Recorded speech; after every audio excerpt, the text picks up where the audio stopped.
Hello everyone, welcome to the channel Commerce Cognition. আজকের ভিডিওতে থাকছে হচ্ছে এইচএস এর জন্য হচ্ছে অ্যাকাউন্টেন্সির এসএকিউর question answer revision. Bengali English both ভার্সনে থাকবে উত্তর। সবাই শুরু থেকে শেষ পর্যন্ত দেখতে থাকো। আশা করি অলরেডি যেগুলো আপলোডেড আছে, অর্থাৎ তোমাদের বিজনেস স্টাডিজের এমসিকিউ এসএকিউ প্লাস লং কোয়েশ্চেনের সাজেশন, সেগুলো অলরেডি তোমরা দেখে নিয়েছো এবং অ্যাকাউন্টেন্সিরও হচ্ছে এমসিকিউ সাজেশন আপলোডেড আছে। এই ভিডিও থেকে স্টার্ট হচ্ছে এসএকিউর রিভিশন প্লাস সাজেস্টিভ ওয়েতেই থাকছে পুরো রিভিশন। তো সবাই শুরু থেকে শেষ পর্যন্ত দেখো, বন্ধুদের সাথে অবশ্যই শেয়ার করবে যারা এবছর উচ্চ মাধ্যমিক দিতে চলেছে। তাহলে শুরু করছি আজকের সেশনের ফার্স্ট এসএকিউ। প্রথম কোয়েশ্চেন আছে, ডিফাইন পার্টনারশিপ, অংশীদারির সংজ্ঞা দাও। দুটো কথা মাথায় রাখবে যে এখানে অংশীদারি কারবারের সংজ্ঞা চেয়েছে নাকি অংশীদারির সংজ্ঞা চেয়েছে। তো এখানে বলেছে পার্টনারশিপের কথা। তো পার্টনারশিপ যখন বলছে তাহলে আমরা কাকে বলছি?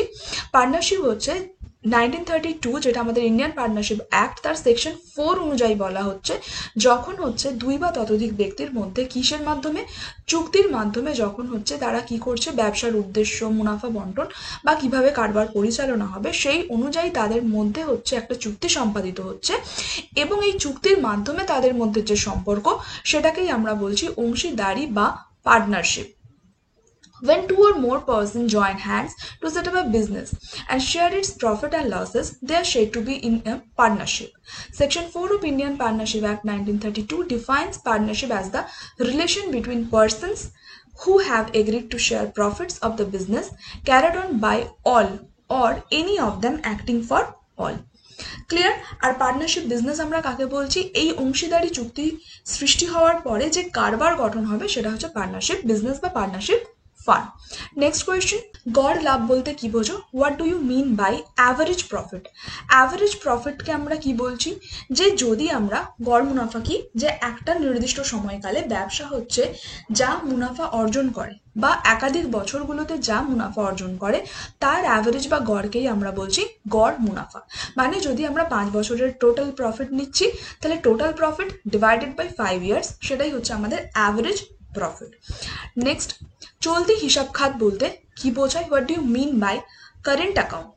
চলতি হিসাব খাত বলতে আমরা কি বুঝি? যখন হচ্ছে আমাদের অংশীদারি কারবারে স্থির মূলধন হিসাব খাত খোলা হয়, অর্থাৎ ফিক্সড ক্যাপিটাল অ্যাকাউন্ট ওপেন করা হয়, সেই সময় হচ্ছে আমরা অংশীদারের সাথে যাবতীয় যা সম্পর্ক বা যা কিছু লেনদেন আমাদের সংঘটিত হয় সেটা আমরা দেখাই কোথায়, যে অ্যাকাউন্টে, সেটাকে আমরা বলছি কারেন্ট অ্যাকাউন্ট। নেক্সট, অতি মুনাফা বা সুপার প্রফিট কি?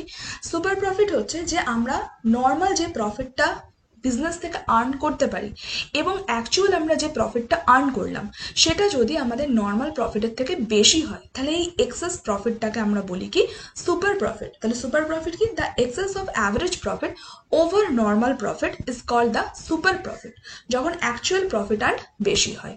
নেক্সট কোয়েশ্চেন, অংশীদারি চুক্তিপত্র কি? What is partnership deed? Partnership deed হচ্ছে আমরা বলছি একটা নথির কথা যেখানে কি হয়, অংশীদারি কারবারে যতজন অংশীদার আছে তাদের দায়িত্ব, অধিকার, স্বার্থ, মুনাফা বন্টনের প্রকৃতি সেই সব উল্লিখিত থাকে এবং ইন ফিউচার যাতে কোনো প্রবলেম যদি হয় তাহলে সেই চুক্তি অনুযায়ী তারা হচ্ছে বিভিন্ন ডিসিশন নিতে পারে বা মামলা মোকদ্দমা যদি হয় তাহলে তার জন্যও হচ্ছে এই পার্টনারশিপ ডিডের রেফারেন্স ইউজ করতে পারে। সেটাকেই আমরা বলছি, নথিটাকে আমরা কি বলছি? পার্টনারশিপ ডিড বা অংশীদারি চুক্তিপত্র। নেক্সট কোয়েশ্চেন, মুনাফার ছাঁট, ভেরি ইম্পর্টেন্ট। মুনাফার ছাঁট ও মুনাফার বন্টনের মধ্যে পার্থক্য। Write down any one differences between charge against profit and appropriation of profit. তো চার্জ এগেইনস্ট প্রফিট মানে সেই সব খরচের কথা আমরা বলছি যেগুলো আমরা প্রফিট অ্যান্ড লস অ্যাকাউন্টে চার্জ করি। ঠিক আছে, যেমন আমরা ডেপ্রিসিয়েশনের কথা বলতে পারি। ঠিক আছে, অর্থাৎ বিজনেসের রেভিনিউ জেনারেট করার প্রসেসে যা যা কিছু আমরা হচ্ছে খরচ করি সেটাই হচ্ছে কি? চার্জ এগেইনস্ট প্রফিট, যেগুলো আমরা প্রফিট থেকে বাদ দিই। ক্লিয়ার? এবার বলছি আমরা অ্যাপ্রোপ্রিয়েশনের কথা, মুনাফার বন্টন। মুনাফার বন্টন কি? যদি মুনাফা হয় তবেই তার একটা অংশ আমরা হচ্ছে বন্টন করতে পারবো, যেমন আমরা বলছি ডিভিডেন্ড পেমেন্টের কথা, সেটা কি? Appropriation of profit. Next question, ত্যাগ অনুপাত কি? What is sacrificing ratio? Sacrificing ratio কখন হবে? যখন হচ্ছে নতুন অংশীদার আসার ফলে পুরনো অংশীদাররা তাদের লাভের কিছু অংশ ত্যাগ করে দেয়। যতটুকু অংশ তারা ত্যাগ করে দিচ্ছে সেই অনুপাতটাকেই আমরা বলছি হচ্ছে স্যাক্রিফাইসিং রেশিও। অর্থাৎ পুরনো অংশীদাররা ঠিক যতটা অংশ ত্যাগ করে, নতুন অংশীদার ঠিক ততটা অংশই ভাগে পায় মুনাফার অংশ হিসেবে। এটাই হচ্ছে আমাদের কি স্যাক্রিফাইসিং রেশিও। এর ফর্মুলা কি স্যাক্রিফাইসিং রেশিওর? Old minus new, old ratio minus new ratio. Next, পুনর্মূল্যায়ন খাতের প্রকৃতি কি? What is the nature of revaluation account? Nature মানে প্রকৃতি কি? রিভ্যালুয়েশন অ্যাকাউন্টে আমরা কি দেখি? যে অ্যাসেট লায়াবিলিটিসের প্রাইসের মধ্যে কতটা চেঞ্জেস হয়েছে সেটা। অর্থাৎ এখানে আমরা লাভ বা ক্ষতি দেখতে চাই, সেই জন্য আমরা এখানে হচ্ছে রিভ্যালুয়েশন অ্যাকাউন্টকে বলি নামিক হিসাব খাত বা নমিনাল অ্যাকাউন্ট। নেক্সট কোয়েশ্চেন, সুনামের সেলামি বলতে কি বোঝো? What do mean by premium of goodwill? Premium of goodwill তোমরা সবাই জানো, সেটা কি?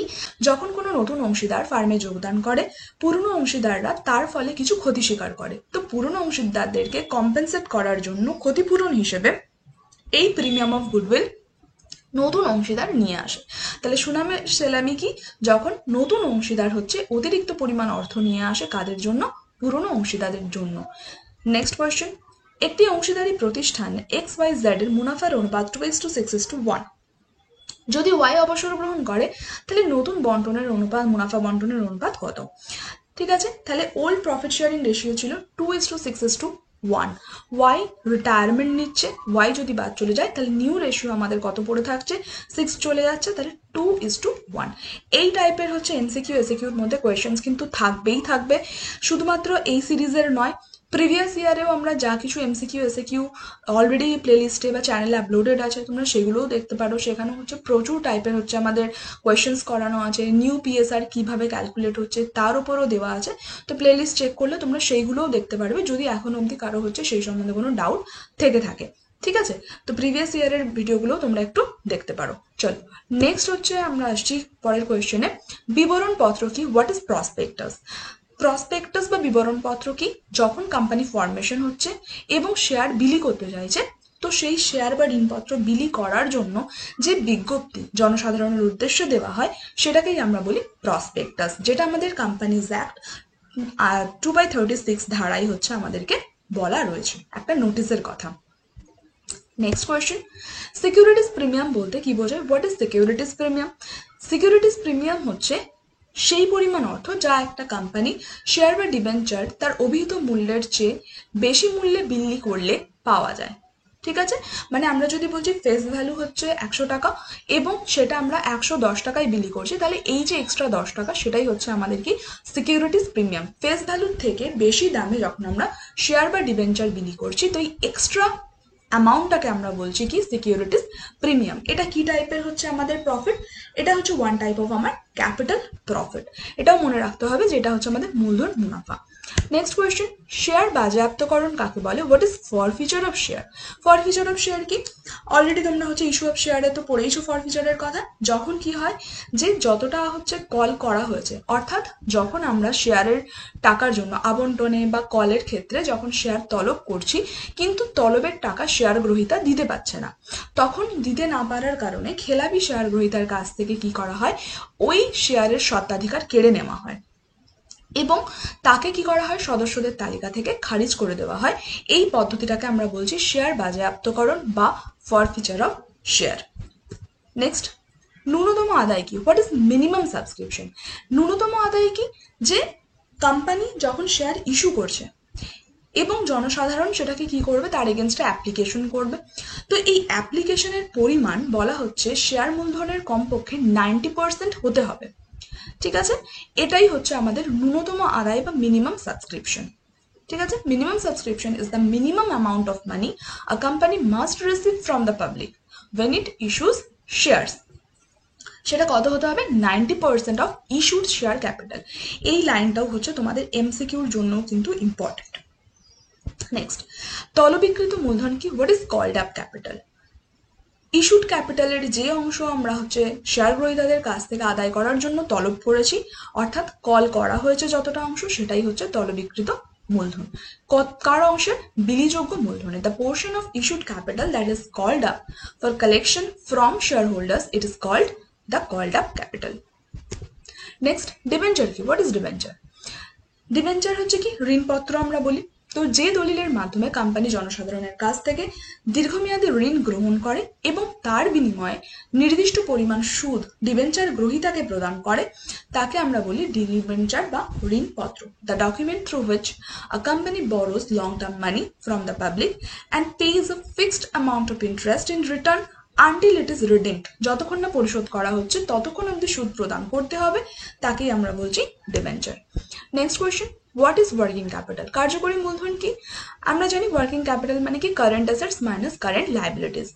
এই ফর্মুলাটা আমাদের হচ্ছে প্র্যাকটিক্যাল সলিউশন যখন আমরা করছি রেশিওতে খুব ইম্পর্টেন্ট, তাছাড়াও থিওরি পোর্শন থেকেও ইম্পর্টেন্ট। তো ওয়ার্কিং ক্যাপিটাল কি? নিট কার্যকরী মূলধনকে আমরা বলছি কোম্পানির চলতি সম্পত্তি এবং চলতি দায়ের মধ্যে পার্থক্য। এটা কি অবস্থান সূচিত করে? আমার কোম্পানির লিকুইডিটি পজিশন অর্থাৎ তারল্য এবং স্বল্প মেয়াদী আর্থিক স্বাস্থ্য কিরকম সেটা হচ্ছে এখানে নির্ধারণ করা হয় ওয়ার্কিং ক্যাপিটালের ফিগারের ওপর। নেক্সট, সুদ রক্ষা অনুপাত নির্ণয়ের সূত্রটিকে write down the formula of interest coverage ratio. Interest coverage রেশিওর হচ্ছে আমাদের ফর্মুলা আগে মনে করে নেব, সেটা কি EBIT by annual fixed interest charges. ঠিক আছে, তার মানে কি EBIT earning before interest and tax, আয়কর ও সুদ সমেত নিট লাভকে বার্ষিক দেয় স্থায়ী সুদ দিয়ে ভাগ করলে আমরা যে অনুপাত পাই সেটাই হচ্ছে আমাদের কি সুদ রক্ষা অনুপাত। এবার হচ্ছে এই অনুপাত বেশি হলে কি হবে, কম হলে কি হবে? এই অনুপাতের হার যত বেশি হবে তার মানে কি দেনার ওপর দেওয়া সুদের পরিমাণ বা সুদ আমরা দিতে পারবো কিনা সেই সম্বন্ধে নিশ্চয়তা বেশি হয়। অন্যদিকে এই হার যত কম হবে সুদ পাওয়াটা তত অনিশ্চিত হয়ে দাঁড়ায়। এইরকম ভাবেও কিন্তু কোয়েশ্চেন থাকে যে আমাদের ইন্টারেস্ট কভারেজ রেশিও বা সুদ রক্ষা অনুপাত ডাইরেক্ট সূত্র না জিজ্ঞেস করে যদি আমাদেরকে এটাও জিজ্ঞেস করে যে এই অনুপাতের মাধ্যমে আমরা কি অবস্থান দেখি বিজনেসের, তখন আমাদেরকে এই জিনিসটাই বলতে হবে যে এই হার কম হলে কি হবে, বেশি হলে কি হবে। নেক্সট, দেনাদারদের আবর্তনের অনুপাতের সূত্রটি লেখো। তাহলে write on the formula of debtors turnover ratio. তো ডেটার্স টার্নওভার রেশিও কি? Credit sales divided by average debtors plus average bills receivables. ঠিক আছে, তাহলে কি ক্রেতাদের নিকট থেকে পাওনা সংগ্রহ করার গতি, কত তাড়াতাড়ি আমরা দেনাদারের থেকে হচ্ছে টাকা আদায় করতে পারবো সেটাই এই অনুপাতের মাধ্যমে আমরা দেখতে চাই। এবার হচ্ছে এই অনুপাত বেশি হলে কি হবে, তার মানে তাড়াতাড়ি আমরা দেনা রিকভার করতে পারি, এবং যদি এই অনুপাত কম হয় তাহলে কি হবে যে তাড়াতাড়ি আমরা হচ্ছে দেনা আদায় করতে পারি না, এবং হচ্ছে ধারে বিক্রয়ের ব্যাপারে কি করতে হবে আমাদেরকে, রক্ষণশীল মনোভাব এখানে প্রকাশ পাবে, মানে ধারে বিক্রিটা আমরা কম করছি, ক্রেডিট সেলস কম করছি। নেক্সট কোয়েশ্চেন, সাধারণ আকৃতির আয় বিবরণী বলতে কি বোঝো? What you mean by common size income statement? Common size income স্টেটমেন্টে আমরা কি করি, এখানে আমরা মোট সম্পত্তি এবং মোট দায় এবং নিট বিক্রয় নেট সেলস অন্তর্গত উপাদানগুলির শতকরা অংশ নির্ণয় করে যে বিবরণের মাধ্যমে প্রকাশ করা হয় এবং বিশ্লেষণ করা হয় তাকে আমরা বলছি সাধারণ আর্থিক আয়তন বিবরণী। ঠিক আছে, এখানে কিভাবে আমরা অ্যানালিসিস করছি স্টেটমেন্টটা, টোটাল অ্যাসেট, টোটাল লাইবিলিটিস এবং নেট সেলসকে নিয়ে। নেক্সট কোয়েশ্চেন, মোট লাভ অনুপাত কি? What is gross profit ratio? Gross profit ratio কি? আগে ফর্মুলা মনে করে নেব, যখনই রেশিও থিওরি আসবে ফর্মুলাগুলো একবার মনে করলেই আমরা ওয়ান লাইনার হচ্ছে আমরা ডেফিনেশন লিখতে পারবো। তাহলে gross profit by net sales into 100, এটা হচ্ছে আমাদের হচ্ছে ফর্মুলা। তার মানে যদি আমরা মোট লাভকে নিট বিক্রয় দিয়ে ভাগ করলে যে অনুপাত পাওয়া যায় তাকে আমরা বলছি মোট লাভ অনুপাত। ঠিক আছে, এই অনুপাত থেকে আমরা কি দেখতে চাই যে আমাদের প্রতি ইউনিট পিছু বিক্রয়ে আমাদের গ্রস প্রফিট কি, স্থূল লাভ কি, সেই বিষয়ে আমরা ধারণা পাওয়ার জন্য গ্রস প্রফিট রেশিও ক্যালকুলেট করে থাকি। নেক্সট কোয়েশ্চেন, সচ্ছলতার অনুপাতের একটি উদাহরণ দাও। Give one example of solvency ratio. এইগুলো তোমরা একটু অবশ্যই সবাই দেখবে, সলভেন্সি রেশিওর এক্সাম্পল, লিকুইডিটি রেশিওর এক্সাম্পল, তারপর মিক্সড রেশিওজ এর example, balance sheet ratios example, এগুলো। তো সচ্ছলতার অনুপাতের মধ্যে আমরা কি বলছি, ডেপ্ট equity ratio, capital gearing ratio. Next, উদ্বর্ত অনুপাতের একটি উদাহরণ দাও। Give one example of balance sheet ratio. Balance sheet ratios হচ্ছে কি earning per share, EPS, return on equity. Next, নগদ প্রবাহ বিবরণী কি? What is cash flow statement? Cash flow statement কি, যেখানে আমরা কি দেখছি যে দুটো হিসাবকালের হচ্ছে আমরা তথ্যকে হচ্ছে কম্পেয়ার করছি এবং করার মাধ্যমে আমরা দেখছি কি বিভিন্ন উৎস থেকে নগদ অর্থ কোথায় কোথা থেকে আসছে এবং কোথায় কোথায় আমরা ইনভেস্ট করছি বা নগদ অর্থের নিগমের কথা, সেগুলোকে সুস্পষ্টভাবে দেখিয়ে আমরা প্রতিষ্ঠানের আর্থিক অবস্থার পরিবর্তনকে বিশ্লেষণ করছি, তাকেই আমরা বলছি কি নগদ প্রবাহ বিবরণী। A cash flow statement is a logical statement that analyzes changes in a company's financial position by clearly showing the various sources of cash inflows and outflows during a specific accounting period. Next question, নগদ ও নগদের সমতুল্য। What do you mean by cash and cash equivalent? Cash মানে তো আমরা সবাই জানি যেটা আমাদের হাতে নগদ অর্থ এবং ব্যাংকে জমা টাকা থাকছে, সেটাকেই আমরা বলছি নগদ। কিন্তু নগদের সমতুল্য জিনিসটা কি?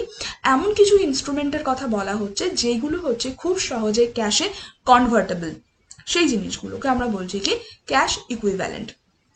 স্বল্পমেয়াদী ও উচ্চ তরলজাত লগ্নিপত্র, যেগুলোকে হচ্ছে আমরা মূল্যের ক্ষতি না করে খুব সহজে সামান্য খরচে বা কম খরচে আমরা কি করতে পারি, নগদ অর্থে রূপান্তর করতে পারি। সো স্টুডেন্টস, আজকের পার্টের জন্য এটুকুই। নেক্সট পার্টে আশা করছি আরও কিছু হচ্ছে পরীক্ষার আগে তোমাদের এসএকিউর জন্য হচ্ছে রিভিশন করিয়ে দিতে পারবো। তো অবশ্যই যারা যারা চ্যানেলটি এখনো সাবস্ক্রাইব করোনি, নেক্সট ভিডিওর আপডেটে নোটিফিকেশন পাওয়ার জন্য চ্যানেলটি সাবস্ক্রাইব করে রাখবে। আর প্রিপারেশন তোমরা খুব ভালো করে নিতে থাকো। তোমাদের কোথায় প্রবলেম হচ্ছে বা পার্টিকুলার কোন টপিকের উপর তোমরা ভিডিও চাইছো সেটা অবশ্যই আমাকে কমেন্টে জানাতে থাকবে। সবার সাথে আবারও হচ্ছে নেক্সট পার্টে দেখা হচ্ছে। Thank you.